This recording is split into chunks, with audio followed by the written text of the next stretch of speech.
ஐயா அவர்களுடைய மலர்பாதங்களை வணங்கி இந்த ஆசிரமத்தின் அழுத்தக் கொண்டவர்களாக இருக்கின்ற இளைஞர்களுக்கு என்னுடைய வணக்கத்தை கூறி முருகனடியார்களாகிய உங்களை வணங்கி இன்றைய நிகழ்வை ஆரம்பிக்கிறேன். மகாபாரதம் என்கிற சொற்பொழிவு நீண்ட காலமாக நடைபெற்றுக் கொண்டிருக்கிறது. அந்த பாரத கதை என்று சொல்லப்படுவது வெறுமனே ஒரு கதை அல்ல. வாழ்க்கைக்கு உதவுகின்ற பல விடயங்களை தன்னகத்தே கொண்டதுதான் மகாபாரதம். எப்படி ராமாயணத்தை 3 வரியிலே சொல்லலாமோ அதே போல மகாபாரதத்தையும் 3 வரியிலே சொல்லலாம். பாண்டவர்கள் ஒரு புறம், துரியோதனாதியர் ஒரு புறம், பங்காளி சண்டை முடித்தார்கள், அதர்ம வழி போனவர்கள் அழிந்தார்கள். இதுதான் மகாபாரதத்துடைய சுருக்கமான விடயம். தர்மத்தின் வாழ்வதனை சூடு கம்பும் தர்மம் மறுபடியும் விடும் என்பதுதான் மகாபாரதத்துடைய அடிப்படை. இந்த வகையிலே சென்ற என்னுடைய சொற்பொழிவிலே கீசகன் என்று சொல்லப்படுகிற காம வரி பிடித்த ஒருவனை பீமன் கொன்ற வரலாற்றை சொல்லியிருந்தேன். கீசகன் இறந்தான், அவருடைய தம்பிமார் உபகீசகர்கள் என்று சொல்லப்படுவதை அழிந்தார். விராடனுடைய நாட்டிலே பெரிய ஆட்சிகள் கீசகனை வெல்லுவதற்கு ஒன்று இருக்கிறார். அங்கே இருந்த வண்ணமகளான திரௌபதி ஒரு தடவை அரசியாருக்கு சொல்லியிருக்கிறார், என்னை 5 காந்தர்கள் காத்து வருகிறார்கள், அவர்களின் இருக்கும் வரை எனக்கு ஒரு அழிவும் வராது என்று சொன்னார். அதை மனதில் வைத்துக் கொண்டு இந்த கீசகனை அந்த காந்தர்கள் தான் கொன்றார்கள் என்று ஒரு கதை அங்கே மற்ற நாடு கொடுத்த பரவியது. கீசகன் மாண்டார். இங்கே அத்தினாபுரத்திலே வழக்கம் போல அங்கே இருக்கிறவர்கள் எல்லாம் கூடி ஒரு வட்டமேசை மாநாடு நடத்தினார்.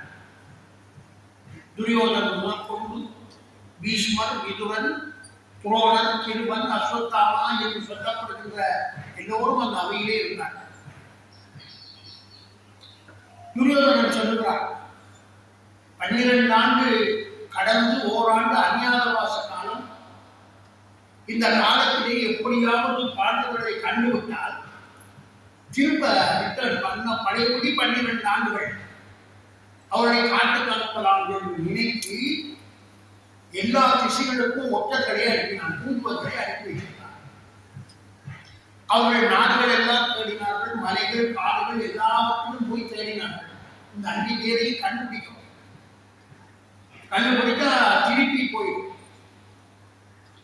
அதை பற்றி அங்கே ஆலோசனை செய்வதற்காக எல்லாரும் கூடியிருக்கிறார்கள். இந்த போன ஒற்றர்கள் எல்லாம் ஒவ்வொருத்தரும் வந்தவர்கள் யாருமே பாண்டவர்களை கண்டேன் என்று சொல்லவில்லை. அவர்களை பற்றிய எந்த செய்தியும் இல்லை. காடுகளிலும் இல்லை, மலைகளிலும் இல்லை, நாடுகளிலும் இல்லை. அவர்கள் எங்கிருக்கிறார்கள் என்று தெரியவில்லை என்று எல்லாரும் சொன்னார்கள். ஒருத்தர் பாக்கியிருந்தார். பலான இருந்த அறிவாளி விதுரன் பேசுகிறார், மூடர்களே,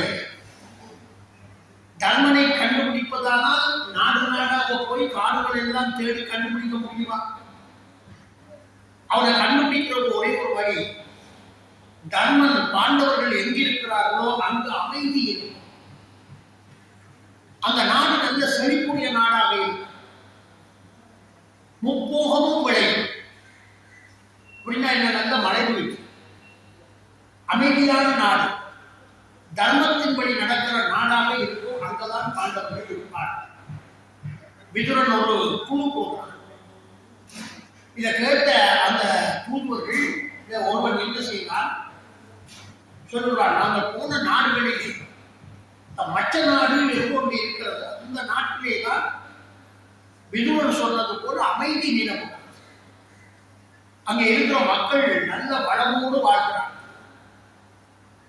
ஒரு நாடு என்று சொல்லப்படுவது வெறுமனே வீடு, கட்டடங்கள், கோபுரங்களை கொண்டதல்ல, நல்ல மனிதர்களை கொண்டதுதான் நாடு. அப்படிப்பட்டதான் நாடு என்று சொல்லுவார்கள். மற்றபடி அது எல்லாம் காடு. மற்ற நாடு ஒரு சிறந்த நாடு, வளமோடு இருக்கிறார். போகவும் விளைகிறது. ஒரு நாட்டினுடைய பெரிய விஷயம் விவசாயம். இன்னைக்கு அதுகள் எல்லாம் மாறி போய் விவசாயத்தை கைவிட்டு நம்முடைய நாட்டெல்லாம் எவ்வளவு தரிசு நிலங்கள், எவ்வளவு நிலங்கள் சும்மா கிடக்கு, ஆளில்லை. விவசாயம் செய்வதற்கு ஆட்கள் இல்லை, சும்மா கிடக்குது. ஒரு பக்கம் இங்க வண்டி பக்கம் போனா சில பிரதேசங்களில் தண்ணி இல்லை. அப்ப நம்முடைய நாட்டை எப்படி நாடு என்று சொல்லுவது? கேள்விதான். நாடு தர்மத்தின் வழி இருக்க வேண்டும், அதர்மத்தை நோக்கி போகக்கூடாது. இந்த தூர்வன் சொல்லுகிறான், அந்த மச்ச நாடுதான் தர்மத்தின் வழி ஒரு நாடாக இருக்கிறது, செழிப்பாக இருக்கின்றது என்றெல்லாம் அந்த நாட்டை பற்றி வர்ணனை செய்துவிட்டு ஒன்று சொன்னால், அந்த நாட்டிலே ஒரு செய்தி. அந்த நாட்டு அரசனுடைய மைத்துனன் கீசகன் என்று அழைக்கப்படுகிறவன் அண்மையிலே அங்கே காந்தர்வர்களினாலே கொல்லப்பட்டான் என்று ஒரு கதை இருக்கிறது. காந்தர்வர்கள் அந்த கீசகனை கொண்டு விட்டார்கள் என்று ஒரு கதை இருக்கிறது என்று செய்தியை சொன்னார். இதை கேட்ட உடனே அங்கே இருந்தவர்களுக்கு ஒரு ஆச்சரியம். கீசகனை கொள்ளுகிற வீரன் யார்? அவனை போல வல்லமை படைத்தவனை அழிப்பது கடினம். அப்பே அந்த கீசகன் கொல்லப்பட்டிருக்கிறான் என்று சொன்னால் பாண்டவர்கள் அங்கே இருக்கலாமா என்று ஒரு சந்தேகம். என்ன செய்தார்கள்? மற்ற நாட்டை நோக்கி படையெடுத்தார்கள். மகாபாரதத்திலே முதலாவது படையெடுப்பாக புறப்படுகிறார். 2 பேருக்கும், பாண்டவர்களுக்கும் துரியோதனாரியருக்கும் இடையிலே வருகிற சண்டையினுடைய முதல் சண்டை. அந்த சண்டையே அங்க முடிவை சொல்லுகிற சண்டை. மற்ற நாட்டை நோக்கி படையெடுத்தார்கள். என்ன செய்தார்கள்? 2ஆக பிரிந்து படையை ஒரு கிழக்கு பக்கமாக அனுப்பினார்கள். அந்த காலத்திலே படையெடுத்து வருகிறவர்கள் மத்திய அரசனுக்கு ஒரு செய்தி சொல்லுவார்கள். நான் இன்னொரு சண்டைக்கு வருகிறேன், தூதர் அனுப்புவார்கள். அல்லாவிட்டால் அந்த நாட்டினுடைய கரையிலே இருக்கிற இறைகளை, பசுக்களை கவர்வார்கள். பசுக்களை எல்லாம் கவர்ந்தோண்டு போனால் நான் என்னோடு யுத்தத்துக்கு வந்திருக்கிறேன் என்ற செய்தி சொல்லப்பட்டது. கிழக்கு பக்கத்தில் போன படை அங்கே அந்த பகுதியில் இருந்த பசுக்களை எல்லாம் கவர்ந்தது. இந்த செய்தி விராடனுடைய அரண்மனைக்கு போகிறது. விராடன் என்ன செய்கிறான்? அவர்களோடு சண்டையிடுவதற்காக ஒரு படையை கூட்டிக் கொண்டு விராட மன்னன் புறப்பட்டார். கிழக்கு நோக்கி கொண்டு போனார். இங்கே மற்ற பக்கம் மறுபக்கத்திலே பெரும் படையொன்று திரும்பி அந்த பகுதிக்குள்ளே வருகிறது. இப்ப அதை தாக்குவதற்கு விராடனுடைய படைபலம் போதாது. என்ன செய்வது என்று சிலர் அரசன் பேர் போயிட்டார், முடிவெடுக்க முடியாது. அரசியார் தான் இருந்தார். கங்கப்பட்டர் சொன்னார். கங்கப்பட்டராக இருப்பது தர்மன். மாறு வேடத்தில் எல்லாம் புனர் கதை போய்விட்டது, புதியவர்களுக்காக சொல்லுங்கள். கங்கப்பட்டர் சொன்னார், பயப்படாதீர்கள், உங்களுடைய மகனை யுத்தத்துக்கு அனுப்பினீர்கள். அவருடைய மகன் உத்திரன், அவனை யுத்தத்துக்கு அனுப்புவீங்கன்னு அம்மா சொன்னான். அவனுக்கு யுத்தம் என்ன என்று தெரியாது. அவன் என்னுடைய அரண்மனையிலே என்ன சுற்றி கொண்டு தெரிகிற பிள்ளை அல்லவா, அவனை இந்த பெரிய யுத்தத்துக்கு அனுப்புவான் சொல்லுகிறீர்களே என்று கங்கப்பட்டதை திருப்பி கேட்கிறார். அப்பா சொல்லுகிறார், பயப்படாது, இங்கே இருக்கிற பெருநாளை பேடி வடிவத்திலே இருக்கிற பெண், உத்திரைக்கு நாட்டியம் கற்றுக் கொடுத்துக் கொண்டிருக்கிற பெண், முன்னர் வந்த கதை. அந்த பெண்ணை இந்த உத்திரனுடைய தேரை ஓட்டுகின்ற தேர்ப்பாகனாக வைத்து அனுப்பிவிடுங்கள், எல்லாம் சுலபமாக முடியும். அரசியாருக்கு பெரிய ஆச்சரியம். ஒரு பெண்ணை, அதுவும் பேடி பெண்ணை அனுப்பிவிடுங்கள் என்று இவர் சொல்லுகின்றார். வேறு வழியும் இல்லை. அந்த பெருநாளையை அழைத்தார்கள். அழைத்து தேர்விலே உத்திரனை அழைத்து கொண்டு செல்ல பண்ணினார். ஒருத்தன் தேர்ல ஏற மாட்டேன் என்று தவிர்க்கிறான். குழந்தை பிள்ளை, அவனுக்கு சண்டை என்னன்னு தெரியாது. ஒரு மாதிரி தேர்ல ஏறி விட்டார். இந்த யுத்த இடத்தில் இப்படி வேடிக்கை எல்லாம் நடக்கும். எனக்கு தெரிந்த ஒரு சின்ன கதை, ஆனா யார் எவர்னு கேட்காங்க. சண்டை, அடிபாடு, யாழ்ப்பாண கோட்டை பறக்கிறது. அப்படி கோட்டை பறக்கிற பொழுது ஒருவர் இருந்து வந்து அந்த செய்தியை கொடுத்து கொண்டிருக்கிறார். அவரை பார்த்தா அவர் அங்கே ஒரு முஸ்லீம் படங்களை அடக்கம் செய்கிற ஒரு இடம் இருக்கிறது, எல்லாருக்கும் தெரியும் அந்த இடம். அந்த இடத்துக்குள்ள போய் அங்கே இருந்த போய் போல ஒரு இடம், அதுக்குள்ள போய் ஒளிஞ்சு நின்று கொண்டுதான் செய்தி கொடுத்து கொண்டிருந்தார். நான் பக்கத்துல என்னுடைய வீடு. இந்த இப்படிப்பட்ட காட்சிகள் எல்லாம் நம்ம நாட்டிலேயே நடந்திருக்கு. யார் வருவதை விட்டு இவன் தேர்தல் ஏற மாட்டான்னு அடம் பிடிக்கிறான். இந்த பிள்ளை நாளை என்ன செய்கின்றால் அந்த புத்திரனை குடித்து தேர்தலை நிறுத்தி கொண்டு தேரை ஓட்டி கொண்டு போகிறார் புத்தகத்தை. இவர் என்ன செய்கிறார், தேர்தலை பின்பக்கமாக இறங்கி ஓடினார். ஓடினவனை தேரை நிப்பாட்டி போட்டு போய் அவனை குடித்து இழுத்துக்கிட்டு வந்து, நீ பயப்படாதே நான் இருக்கிறேன். அப்ப இவர் சொல்றான், இந்த பிள்ளை எனக்கு யுத்தம்னா என்னன்னு தெரியாது, இங்க இருக்கிற படைகளை பற்றியும் எனக்கு தெரியாது, அப்படி இருக்க என்ன யுத்தம் செய்யணும்னா எப்படி நியாயம்? அப்பதான் இந்த பேடி இரநாடி அவனுக்கு யுத்த தர்மங்கள் எல்லாம் சொல்லிக் கொடுக்கிறான். ஒருத்தரன் யுத்த தர்மங்களை படித்தது இந்த பேடி இடத்துல அர்ஜுனன் இடத்துல எல்லாத்தையும் சொல்லுகிறான். படைகளுடைய தன்மை, அறுவகை படைகளும் எப்படி இருக்கும், யுத்தத்தில் என்ன செய்ய வேணும், என்ன செய்யக்கூடாது, யுத்தத்தில் என்ன செய்வது என்பதை விட என்ன செய்யக்கூடாது என்பது முக்கியம். அதுதான் யுத்த தர்மம். ஆளுக்கா நேர்ந்து அடிபடுவது இல்லை, பின்னாடி சொல்லுவான். எல்லாத்தையும் சொன்னான். சொல்லிட்டு பயப்படாது, நீ வாங்க கூப்பிட்டா உள்ளூர பயம்.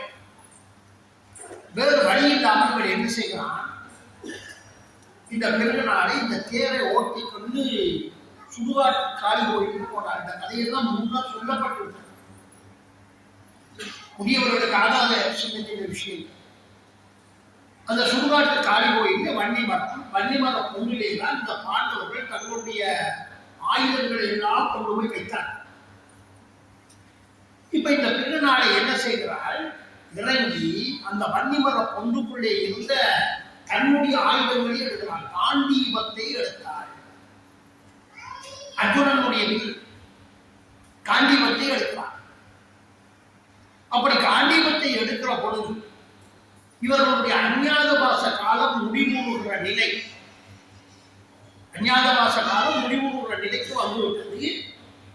காண்டீபத்தை எடுக்கிறார். எடுத்துக்கொண்டு காளியை வணங்கிவிட்டு தேர்வை ஏறுகிறார். தேர்வை ஏறுகிற பொழுது ஊர்வசியினுடைய சாபத்தினாலே புறப்பட்ட அந்த பேடிவரும் மலைகள் அப்படியே ஒரு ஆண் அழகனாக அர்ஜுனன் காட்சி கொடுக்கிறார். புத்திரனுக்கு தடகா தெரியவில்லை. பெண்ணாக இருந்தோடு பாடாக வந்து விட்டால் அதுவும் பிள்ளை எடுத்துக்கொண்டு வர்றார். யார் எவர் என்றும் அவருக்கு தெரியாது. அப்பதான் சொல்றான், நீ பயப்படாதே, நான் தான் அர்ஜுனன், நீ தேரை ஓடு, நான் யுத்தத்தை பார்த்துக் கொள்கிறேன் என்று சொல்ல அந்த உத்திரனுக்கு உஷார் வந்த மாதிரி கொடி குடிக்கிற மாதிரி என்ன செய்யலாம், தேரை ஓட தேர் ஓடுகிறது. இந்த தேரை கொண்டே நேரம் அந்த அன்றாடி துரியோதனன் அவனுக்கு முன்னாலே கேட்பாங்க. துரியோதனனுக்கு முன்னுக்கு போயிட்டு தேர். இந்த யுத்தம் ரொம்ப சுவாரஸ்யமானது. வெறுமனே அம்பு விட்டார்கள், அவன் அம்பு விட்டான், 2 பேர் அடிபட்டார்கள் என்பது அல்ல இந்த யுத்தம். யுத்தத்துக்குள்ளே யுத்த தர்மம், யுத்தத்தினுடைய உத்திகள், இது எல்லாம் படிக்க வேண்டுமானால் மகாபாரதத்தினுடைய 18 நாள் போர், ராமாயணத்தினுடைய யுத்த காண்டம், இந்த 2 பகுதியை எடுத்து வைத்து பார்த்தாலே ஒரு யுத்தம் எப்படி நடக்க வேண்டும், எப்படி நடக்கக்கூடாது, அது அவ்வளவு அப்படியே தெளிவாக தெரியும். அது ராமாயணத்திலே உள்ள காண்டங்களிலேயே மிகப்பெரிய காண்டம் யுத்த காண்டம் தான். 13,000 பாடல்களே சரி அறவாசி யுத்த காண்டம். யுத்த காண்ட பாடல்கள் தான் ரொம்ப அதிகம். மகாபாரதத்திலே 18 நாள் போர் என்பது 2வது உலக போர். அந்த 18 நாள் போரிலேயும் பெரிய விஷயங்கள் பரமாத்மா இருந்து நடக்க போகும் யுத்தம். இப்ப அர்ஜுனன் துரியோதனுக்கு அம்பு கொடுக்கிறார். அர்ஜுனனுடைய அம்புக்கு துரியோதனாலே பதில் சொல்ல முடியும். ஒரு அம்பை விடுகிறான், அப்படியே அவனுடைய தேர், அவனுடைய அடிமுடிகள் எல்லாம் அடிபட்டு துரியோதனன் புறமுட்டு விட்டு ஓடினான். இதை பார்த்து கொண்டிருந்த மற்ற வீரர்கள் எல்லாம் என்ன செய்கிறார்கள்? துரியோதனன் ஓடி வருகிறான், ஆபத்து. எல்லாரும் வந்தாங்க.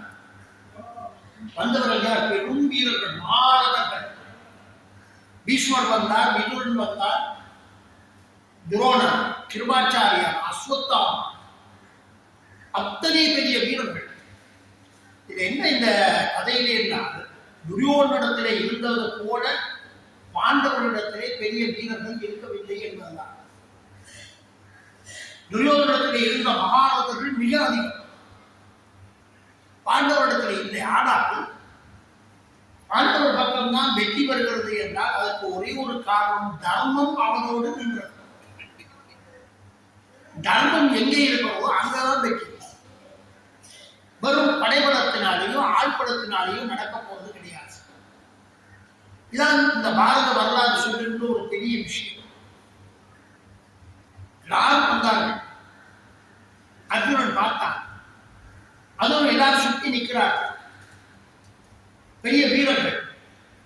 அப்பதான் மனதுக்குள்ள நினைத்தான், ஒரு சண்டையிலே, யுத்தத்திலே இங்கே ஒரு முதலாவது யுத்த தர்மம் வருது. சண்டையிலே சில பேரோடு போரிடக்கூடாது என்று விதி இருக்கு. யாராக அவரோடு போரிடக்கூடாது என்றால், முதலாவது வித்தை கற்றுக் கொடுத்த குரு, குருவோடு சண்டை பிடிக்கக்கூடாது. தாய் தந்தையர் சண்டை பிடிக்கக்கூடாது. அறநெறியை போதிக்கின்ற ஆசிரியர், குரு என்று சொல்லப்படுவது வித்தை கற்றுக் கொடுத்தவர். ஆசிரியர் என்பது பாடம் போதித்தவர். அவர்களோடு சண்டையிடக்கூடாது. அந்தன பெருமக்களோடு சண்டை பிடிக்கக்கூடாது. அந்தனர்கள் யுத்தத்துக்கு போக மாட்டார்கள். யுத்த காலத்தில் அந்தனர்கள் இல்லை. இவர்கள் எல்லாம் துரோணர் முதல் கொண்டு அத்தனை துரோணர் பூணூல் போட்டிருப்பார். ஆனால் அவர் எப்ப சண்டையை பயிற்றுவிக்கிற ஆளா போறாரோ அப்பவே அந்த பிராமணத்துவம் போய்விடும். அங்கே சொல்லப்படுகிற ஒரு பெரிய தத்துவம் தான், பிராமணன் என்று சொல்லப்படுகிறவன் ஆலயத்திலே சுவாமிக்கு தொண்டு செய்கிற ஒருவனாக இருக்க வேண்டும். ஒரு பிராமணர் எல்லாம் படித்து கிடைத்து டாக்டரா போயிட்டாருன்னு சொன்னா அவர் போய் பிராமணர் இல்லை. அவர் கூட அங்க பூஜை செய்யறதுக்கு லாய்க்கு இல்லை. இது வேதம், நான் சும்மா சொல்றேன். இது வேதம் சொல்லுகிற கருத்து. அந்த தொழிலை செய்ய வேண்டும். அந்த தொழிலை இருந்தால் தான் அவர் கூடியது. இங்கெல்லாம் பொழுது போகாமல் பல வேலைகள் செய்து கொண்டிருக்கிறார்கள். அதுதான் வேற விஷயம். அந்த குருவுக்கு அவரோட சண்டை போகிறார். இப்ப பார்த்தா முன்னுக்கு நிற்கிறதுலாம் யார்? பீஷ்மர், பெருமதிப்புக்குரிய பெரியவர். துரோணர், அர்ஜுனனுக்கு வில்வித்தையை கற்றுக் கொடுத்த வாத்தியார். கிருபாச்சாரியார், ஆரம்ப கால வாத்தியார். அஸ்வத்தாமன், அர்ஜுனனுடைய நெருங்கிய நண்பர். எல்லாரும் இருக்கிறார்கள். இவர்களுடைய நான் யுத்தம் செய்ய போகிறேன். பார்த்தா எல்லாம் ஆயத்தமா இருக்கிறார்கள். என்ன செய்தார்கள்? இவர்களோடு யுத்தம் செய்யக்கூடாது. துரோணர் வருகிறார் முன்னுக்கு யுத்தத்துக்கு.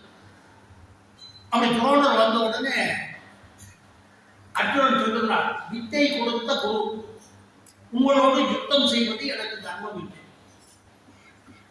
துரோணர் சொல்லுகிறார், வித்தை கொடுத்த பொருள் என்பதை மனதிற்குள்ளே நீ வைத்திருக்கிறார். நான் இப்பொழுது உனக்கு குருவாக வரவில்லை. எதிரியினுடைய நாட்டு படைகளினுடைய தளபதியாக, தலைவனாக வந்திருக்கின்றன. இப்போ நீ என்னோடு சண்டை பிடிக்கத்தான் வேணும். அர்ஜுனன் என்ன செய்கிறான்? 2 அம்பு விடுகிறான். அந்த 2 அம்பு வந்து அப்படியே வணங்குவது போல விழுந்ததான். ஒரு அம்பு பீஷ்மர், அடுத்த அம்பு துரோணர். 2 பேரையும் அந்த அம்பு வணங்கியது. யுத்தம் ஆரம்பித்தது. துரோணரோட ரொம்ப கடுமையான சண்டை. குருவும் சிஷ்யனும்.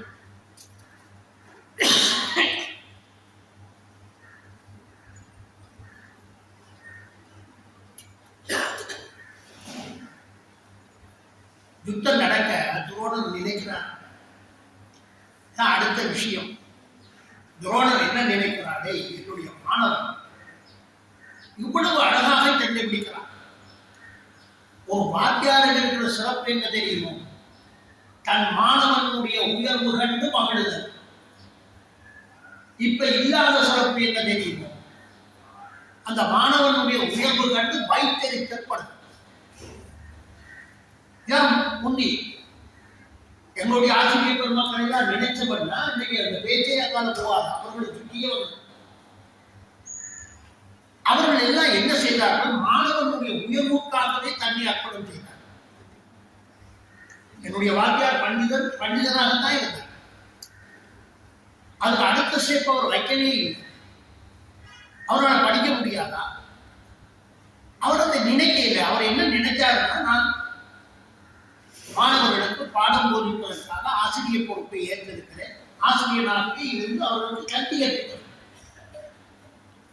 இப்ப என்ன நடக்குது, போன உடனே முதலாவது எங்கே எதுக்குள்ள கூறலாம், எங்கே எதுக்குள்ள கூறலாம். ஆனா உன்னுடைய கடமையை செய்ய வேண்டும். உனக்கு இறைவன் கொடுத்தது என்ன, ஆசிரியர் தொழில் என்று சொன்னா அது பெரிய ஒரு சேவை. ரெண்டு விஷயத்தை தானே சேவை என்று சொல்லுவார்கள். ஒன்று மருத்துவம், அடுத்தது ஆசிரியர். ரெண்டும் தன்னுடைய சேவையை எப்ப இழந்ததோ அப்ப கணிப்பதற்குரிய உச்சம் என்று நான் சொல்லுவது வழக்கம். ரெண்டும் எப்ப சேவையை இழந்தது அன்னையோட எல்லாம் போச்சு. அதர்மம் தான் வரும். ஆசிரியர் தொழில் என்பது ரொம்ப புனிதமானது. சொல்லிட்டு நானே சொல்லுகிறேன். நான் சொன்ன பண்டிதர் என்பவர் பட்டுக்கோட்டை சங்கரத்தையை சேர்ந்தவர். செல்லதுரை ஐயா என்று பெயர். நாங்கள் அண்ணா கூப்பிடுவோம். அவருடைய ஆசிரியர் காலத்திலே அவர் லீவ் எடுத்தது ஒரு அரை நாள் மட்டும். நீங்க போய் எங்க வேணும்னாலும் இதை உறுதிப்படுத்திக் கொள்ளலாம். ஒரு அரை நாள் லீவ் எடுத்தார். எங்களுக்கு அவருடைய பாடம் வரையில எங்களுக்கு ரொம்ப சந்தோஷம். ஏன்னா பின்னாலே அப்ப 5, 3, 8 பாடம், நடுவிலே லஞ்ச். அப்படித்தானே இருந்தது. காலையில 8 மணிக்கு தொடங்கினா பின்னேரம் 4 மணி ஆகும். இப்ப ஆசிரியர்கள் போராட்டம் 1:30க்கு பிறகு நாங்கள் வரமாட்டோம். ஆசிரியர்கள் போராட்டம் 1:30 மணி எப்படா அடிக்கணும், மணிக்கு மாசம் இருக்கலாம். அவங்க அடிச்ச உடனே முதலாவது ஆள் வாரான்னா பிரின்சிபல், முதலாவது அதிபர் தான் படிக்கிட்டு வெளியாக வார. இதான் நிலை. இந்த நிலை வந்ததுனாலதான் நமக்கு துன்பம். நான் கண்டதைத்தான் சொல்லுவேன். பார்த்து கொண்டிருக்கிற விஷயம் இது மாறாவிட்டால் நம்மை மாற்றுவதற்கு கடவுள்லாம் வரும். வேறு வழி கிடையாது. அதனால் நீ ஒதுக்க எனவே சந்தோஷம். இந்நேரம் அவருடைய பாடம் ஏதாவது வேலை கொடுத்திருப்பா, செய்யாவிட்டு அடிவு. அப்ப ஆசிரியர் அடிச்சார். ஆசிரியர் ஏன் அடித்தாருன்னா, மாணவனுக்கு காயம் விட வேணும்னு நினைக்கும் போது ஒரு வாத்தியாரும் அடிக்க, ஒரு வாத்தியாரும் காயம் வர அடிக்கவில்லை. நல்லா தெரிஞ்சவங்களோட அடித்தார்கள். அது அவனுக்கு புத்தி சொல்லுவதற்காக நடந்த காரியம். அப்ப வரமாட்டார்கள் என்று சந்தோஷம். எனக்கு அந்த நினைவு வந்துட்டு அதால அதுக்குள்ளேயே நிற்கிறோம். காட்பாடு வந்து கல்லூரி வரமாட்டார்கள் நினைத்து கொண்டு லஞ்ச் இன்டர்வல் முடிய முதலாவது பாடம் சீமான் பேக்கோட வந்து எங்களோட சந்தோஷம் போச்சு. கையில பேக் வச்சிருப்பார், வெட்டி நேஷனல், இதான் அவருடைய வடிவம். வந்துட்ட வந்த உடனே நான் தான் கேட்டேன், சார் காலையிலே நீங்கள் நடவில்லையா, நடைமுறைகள் இருந்தது. என்ன சொன்னார் தெரியுமா? உங்களுக்கே ஆச்சரியமா இருக்கு. என்ன சொன்னார்? என்னுடைய தாயார் இறந்து விட்டார்,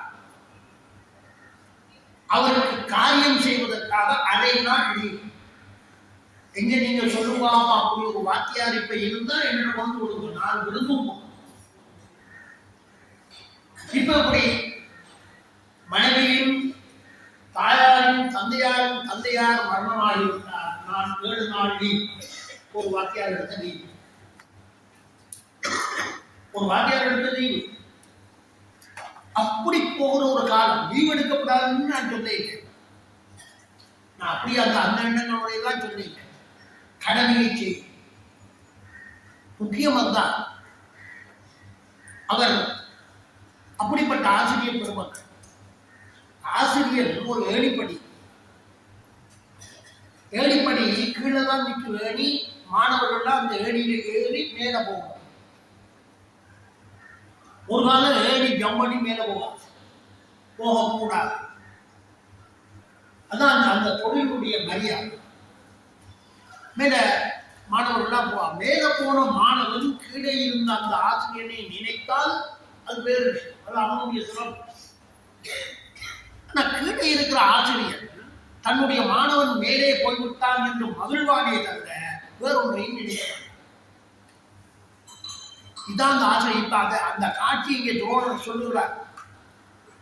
நான் இவனுக்கு கற்றுக் கொடுத்த வித்தைகளோ கொஞ்சம். ஆனா இந்த காலத்திலே இவன் எங்கெல்லாம் இந்த வித்தையை கட்டானோ நல்லா போயிட்டு தான். அவனுடைய யுத்த முறையே ஆச்சரியமாக இருக்கிறது என்று துரோணர் தன்னுடைய மாணவனை போடுகிறார். பார்த்தான் அர்ஜுனன். வாத்தியாரோடு கண்ண நேரம் கண்டுபிடிக்கப்படாது. அம்பை எடுத்தான். அருணாச்சலம் அம்பை எடுத்து விட்டான். அந்த அம்பு துரோணருடைய தேவையெல்லாம் அடித்து உடைக்க துரோணர் தலை கவிழ்ந்து புறமுடு காட்டி யுத்த களத்தை விட்டு வெளியே. துரோணர் தோத்தார். முதலாவது தோல்வி துரோணர்.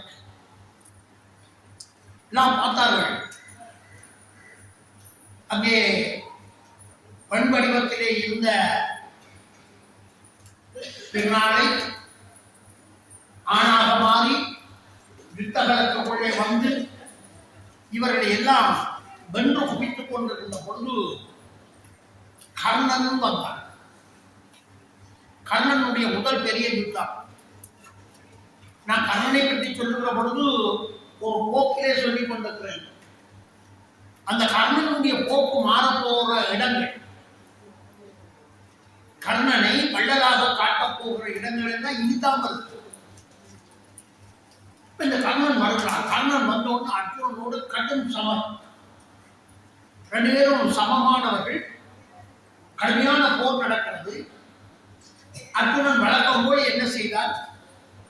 அஸ்திரத்தை எடுத்து கர்ணனுக்கு மேலே விட்டான். அந்த அஸ்திரம் தாக்கி கர்ணன் விழுந்தார். விழுந்தவன் என்ன செய்தான்? மற்றவர்களை கூட ஓடி திரும்பி வந்தான். திரும்பி வந்து யுத்தம் புரிந்தான். இப்படி 3 தடவை கர்ணன் அர்ஜுனனோடு யுத்தம் புரிந்து அடிவேண்டி ஓடுகிறான். கர்ணனுக்கு முதல் தோல்வியும் வந்தான். 3 தடவை அர்ஜுனனை தாக்குவதற்காக சண்டைக்கு வந்தவன் 3 தடவையும் தோற்று ஓடுகிறான். திருப்பி துரியோதனன் வருகிறான். யுத்தத்தை நாம பின்னால விரும்பி சொல்லுவோம். துரியோதனன் வருகிறான். அர்ஜுனன் என்ன செய்கிறான்? இந்த துரியோதன விடப்படாது ஒரு அம்பை விடுகிறான். தலையில் இருக்கிற முடி எல்லாத்தையும் அடித்து உடைத்து கொண்டே விழுந்துச்சு. திரும்பி ஓடுகிறான். புறமுது விட்டு ஓடுகிறான். ஓடுகிற பொழுதுதான் பீஷ்மரிடத்திலே சொல்றான், அஞ்ஞாதவாசம் முடிவதற்கு முன்னரே அர்ஜுனனை நான் கண்டுபிடித்து விட்டேன். ஆகவே அவருடைய அஞ்ஞாதவாசம் முடிவதற்கு முன்னரே கண்டுபிடித்தபடியாலே திரும்பவும் இவர்கள் 12 ஆண்டுகள் காட்டுக்குள்ளே போகும். பக்கத்தில் இருந்த விதுரன் சிரித்தான். அடே முட்டாள், அஞ்ஞாதவாச காலம் முடியாமல் அவர்கள் உனக்கு முன்னாலே தோன்றுவார்களா? நேற்றோடு அவர்களுடைய அஞ்ஞாதவாச காலம் முடிந்து விட்டது. அதற்கு பிறகுதான் உனக்கு தோட்டம் அளித்திருக்கிறார்கள். பேசாமல் நாட்டுக்கு போவோம் என்று சொல்லி புறப்பட்டு போகிறார். அர்ஜுனன் திரும்ப அந்த தேரை கொண்டு போய் வன்னிமரத்தடியிலே நிறுத்தி தன்னுடைய ஆயுதங்களை எல்லாம் வன்னிமர கொண்டுக்குள்ளே வைத்து அதற்குரிய பாதுகாப்பு செய்து விதுரனிடத்திலே புத்திரனிடத்திலே சொல்லுகிறார், நீ உன்னுடைய தூதுவர்களை அரண்மனைக்கு அனுப்பு. அங்கே யுத்தத்திலே வெற்றி பெற்று பசுநிலைகளை எல்லாம் கொண்டு வந்தாச்சு என்ற செய்தியை அங்கே சொல்லுங்க. உத்தரன் சொல்லுகிறான், நான் எங்கே யுத்தத்தில் வந்தேன், நான் சொல்லுவதை நீ சொல்லு. ஆளை அனுப்ப விராடன் யுத்தத்துக்கு போனவன் அவனும் அங்கே வெற்றி பெற்று அரண்மனைக்குள்ளே வருகிறான். அரண்மனைக்கு வந்தவன மகனை கேட்கிறான். மகன் இல்லை, யுத்தத்துக்கு போயிருக்கான். அவன் பயப்படுகிறான். அவனுக்கு தான் யுத்தம் பற்றி எதுவுமே தெரியாது. இவனை யார் அனுப்பினு அவனுக்கு கோபம் வருகிறது. கங்கபட்டர் சொல்லுகிறார், பயப்படாதே, அவன் அர்ஜுனனோடு போயிருக்கிறான், அர்ஜுனன் சொல்லாமல் திருநாளையோடு சென்றிருக்கிறான் என்று சொன்ன உடனே மன்னனுக்கு கோபம் வந்து, ஒரு பேடியோடையா என்னுடைய மகனை அனுப்பியிருக்கிறாய், யுத்த தர்மமே தெரியாதவன் அவன். அப்பா கங்காபட்டர் சொல்லுவார், நீ பயப்படாதே, எல்லாம் நன்மையாக முடியும், எல்லாம் நன்மையாக முடியும். நல்ல செய்தி வரும். நல்லவர்களுடைய வாக்காத்தானே. சில பேர் ஏதாவது சொன்னா உடனே பலிக்கும். சில பேருடைய வார்த்தைகள் பயங்கரத்தை விளைவிக்கும். வார்த்தை என்பது முக்கியம். ஆண்டவன் நமக்கு அந்த உறுப்புகளை எல்லாம் படைக்கிற பொழுது நாக்கை உள்ளுக்கு தள்ளிட்டான். நாக்கை உள்ளுக்கு தள்ளி வச்சுட்டான். என்ன காரணத்துலன்னா அதை வெளியாக விடைக்கு கவனமா வெளியாக. கண்டபடி நாக்க விடாது. நாக்கு கொள்ளாத சுட்டால் வாழ்க்கை முழுக்கது இருக்கும். அதனாலதான் நம்முடைய பகுதிகளை எல்லாம் படைக்க ஒவ்வொரு பகுதியும் ஒவ்வொரு விதமா படைச்சிருக்கிறான். கண்ணை படைத்தான், காதை படைத்தான், நாசிகளை படைத்தான், மெய்யை படைத்தான். எல்லாம் வெளியால தெரியுது. நாக்கு மட்டும் உண்டு. நாங்க வெளியால உள்ளது சிந்தித்து பேசணும். எத்தனை குடும்பங்கள்ல சண்டை, என்ன அம்பால விட்டு வாழால வெட்டியா சண்டை பிடித்தார்கள். இல்லை, நாக்கினால வந்த வினை, நாக்கினால வந்த வினை சண்டையாக மாறி. கங்கபட்டர் சொல்றார், நீ பயப்படாதே, உன்னுடைய மகனுக்கு எந்த விதமான ஆபத்தும் வராது. போயிருக்கிற பேடி தேசப்பட்டவள் அல்ல, அர்ஜுனனுக்கு தேரோட்டியவள். இப்ப சொல்றார், அர்ஜுனனுக்கு தேரோட்டியாக இருந்தவள். எல்லாம் சொல்லி முடிஞ்சு அப்படி இருக்கிற பொழுது இந்த விராடன் என்ன செய்கிறான், களைப்பாக இருக்கிறது, சூதாடுவோமான்னு கேட்கிறான். இந்த கதையில் உள்ள சில சில இடங்கள் இவருக்கு தான், தர்மனுக்கு தான் சூதாட்டம்னா ரொம்ப பிரியம்தான். ஏற்கனவே சூதாட்டத்துல அகலம் போச்சு, இப்ப சூதாட கூப்பிடுறான். தெரியும், சூதாட்டம் நடந்து கொண்டிருக்கிறது. இப்படி சூதாட்டம் நடந்து கொண்டிருக்கிற பொழுது கங்கபட்டர் விராடனுக்கு சொல்லிருந்தான். யாரை பற்றி சொல்றாங்க, பேடியாக போயிருக்கிறவனை பற்றி உயர்த்தி சொல்லு. அது உயர்த்தி சொல்லி அவருடைய மகனை கொஞ்சம் குறைச்சி சொல்லி இவனும் கோபம். அடுத்தது என்ன, கோபம் தான். நாக்கு அடுத்தது கோபம். எப்பவுமே கோபத்தை கட்டுப்பாட்டுக்குள்ள கொண்டு வேணும். கோபத்தை கட்டுப்படுத்தாதவன் எந்த பெரிய வீரராக இருந்தாலும் அவனுக்கு ஆபத்து தான். அதுக்காக அவா மகிழி இன்னாச்சொல் திருவள்ளுவர் சொல்றான். இதெல்லாம் படிக்கவும் எங்களுக்கு இதெல்லாம் படிக்கின்றது எங்களுடைய ஆசிரியர் சொல்லுவார்கள். அதனுடைய கருத்தை சொல்லுவார்கள். பாடமாக்கி கொண்டு வாழ்வார்கள், பாடமாக்கி கொண்டு போகணும், அல்லாட்டி விழும். இன்னைக்கு இதெல்லாம் சொல்லுகிற பொழுது பலருக்கு சிலவற்றை சொல்லுகிறார். இப்ப எல்லாம் முந்தி மாறி இல்லை, இப்ப படிப்பு மாறி, ஒரு படிப்பும் மாறி இல்லை. ஆனாதான் இப்போ ஆனாதான் ஆனாவில் தொடங்கிதான் பாடம் நடக்குது. வேணும்னா ஒண்ணு நடக்குது. என்னன்னா, இந்த நர்சரியில கொண்டு போய் எல்லாம் சேர்க்கிறார்கள். அங்க போன உடனே அங்க ஆனாவன்னா இல்லை, நான் கேள்விப்படுகிறேன். ஆனா எல்லாம் இல்லை, இப்படி கோடு போடுறது, இப்படி கோடு போடுறது, அப்படி போடுறது, கோடுகளோடு தான் படிப்பு தொடங்குகிறது. எங்களுக்கு சிலேட்டில் வழிகாட்டு, சிலேட்டில் நவலவள்ளி கொடுத்துல ஆனா ஆனா எழுதுவார்கள். எழுதியதுல அடிவு, ஆனா எழுதியதுல ஏன் அடிவு? நான் சொன்னா உங்களுக்கு வேடிக்கையா இருக்கும். ஆனா அழுதவர்கள் சுழி போட்டு இப்படி இழுத்துட்டு ஒரே அடியா கொண்டு போகும். அப்புறம் கையை எடுத்துட்டு அப்படி கொண்டு போகும். நாம எழுத வலிக்கிட்டா என்ன எழுத வலிக்கிறோம், அப்படி எழுத பட் ஆரம்பம் கொள்ளுவோங்க. எழுத்து அப்படி திரும்பிச்சு. உருப்படத்தை என்னன்னு வந்தது காணாடு. நான் அடிவேன கதையத்தான் சொல்றேன். காணாடு காணாடுதோடு அப்படி எழுதணும். டீச்சருக்கு அப்படி கோடு கையை விட்டுட்டு ஒரு கோடு கையை எடுத்துட்டு பிறகு அப்படியே கையை எடுக்காம நாம காணா எப்படி எழுதுறோம், அப்படி அப்படி அப்படி அப்படி ஒரே ஆச்சு. பண்ணி நான் சொல்ற போட்டு இன்னைக்கு போய் எழுதிப்பாருங்க. இப்படி கோடு கையை எடுத்துட்டு மற்ற கோடு கையை எடுத்துட்டு இப்படி போட்டு பாருங்க. காணா அழகா வருதா இல்லையா? அதான் படிப்பித்தாங்க. அதுதான் அறிவெறியோடு ஒரு வகுப்பு வச்சாங்க. இப்ப யாருக்காவது இங்க உள்ள பிள்ளைகளுக்கு தெரியுமா அறிவெறியோடு ஒரு வகுப்பு அங்க இருக்க தொடங்கிச்சு. அப்ப என்ன ஒரு பிள்ளைகளுடைய வளர்ச்சி எல்லாம் பெற்றார் ஒரு புறம் ஆசிரியர் ஒரு புறம். பெற்றாருக்கு இல்லாத சிறப்பு ஆசிரியருக்கு இருந்தது அந்த காலத்தில். காரணம் இதுதான். சூதாட்டம் இறங்கியாச்சு. சூதாட்டம் ஆடிக்கொண்டிருக்கிற பொழுது இவர் வழக்கம் போல இந்த பெருநாளையை பற்றி போல்னு சொல்லிக் கொண்டிருக்கிறார். தன்னுடைய தம்பி தானே, தம்பியை பற்றி போல்னு சொல்லிக் கொண்டிருக்க அரசனுக்கு கோபம் வந்து என்ன செய்யலாம், அந்த காய் போடுகிற கட்டை இருக்கல, அந்த கட்டை எடுத்து ஒரு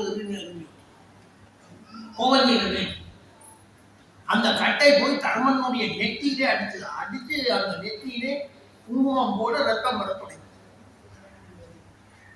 இதை பார்த்து கொண்டிருந்த திரௌபதி என்ன செய்தால், அரண்மனையில ஓடி வந்து தன்னுடைய சேலை தலைப்பினாலே அந்த ரத்தத்தை குடைத்தார். அப்பதான் பிராணனுக்கு சந்தேகம் வந்தது, இவர்கள் பாண்டவர்களாக இருக்க முடியுமோ என்ற எண்ணம் அவன் அப்பதான் வந்தது. இந்த ரத்தத்தில் என்ன கதை வைத்தார்கள் என்று சொன்னால், அந்த நெட்டியில அடிபட்டு ரத்தம் நிலத்தில் விழுந்தார். இதை அர்ஜுனனோ அல்லது பீமனோ பார்த்து